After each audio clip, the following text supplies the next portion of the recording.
friends, welcome back to our channel. In Read Aloud, today we are going to read a book, Pete the Cat.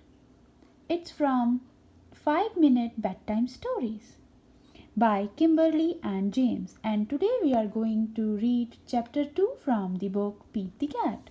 So let's the story begins. And today we are going to read a story about Pete the Cat and the Lost Tooth. Let's the story begin. Pete the Cat and the Lost Tooth.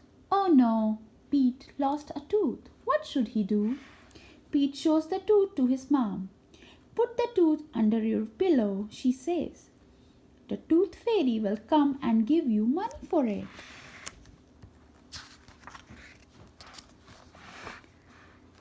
Pete thinks under his pillow is a strange place for a tooth, but his mom is usually right, and it would be pretty cool to meet the tooth fairy. Pete puts the tooth under his pillow, then he closes his eyes and pretends to sleep. Suddenly he hears a jingling noise. Pete opens his eyes. The tooth fairy is at his window. The tooth fairy flies into Pete's room. She looks worried. What's wrong? Pete asks. It's a very busy night, the tooth fairy explains. I don't know how I am going to collect all the teeth that fell out today. Pete jumps up. I can help, he says. The tooth fairy thinks that is an awesome idea. With a flick of her wand, she gives Pete magic wings. Now he can fly just like her.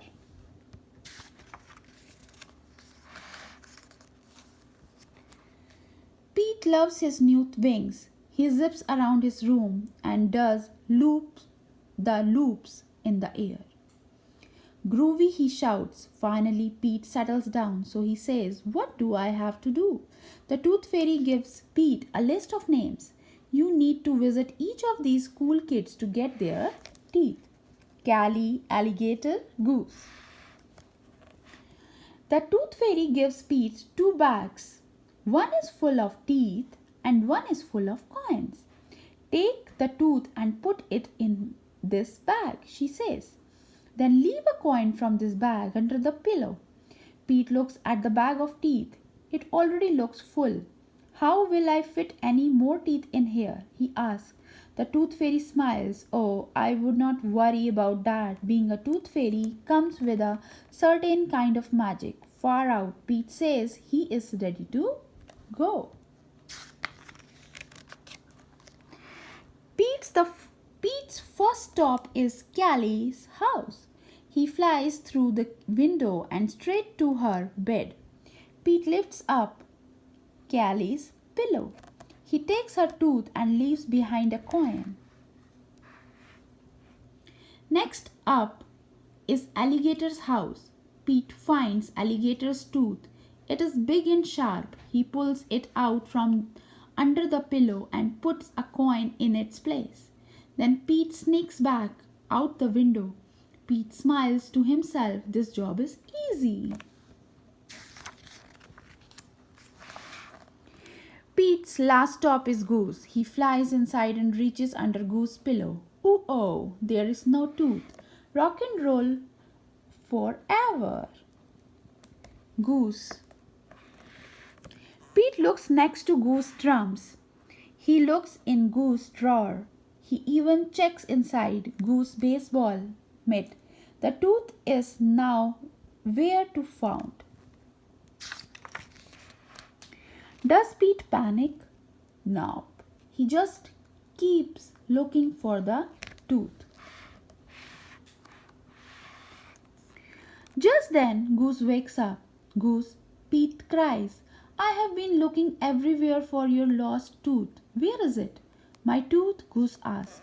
Pete nods. I am supposed to get it for the tooth fairy. But Pete, Goose says,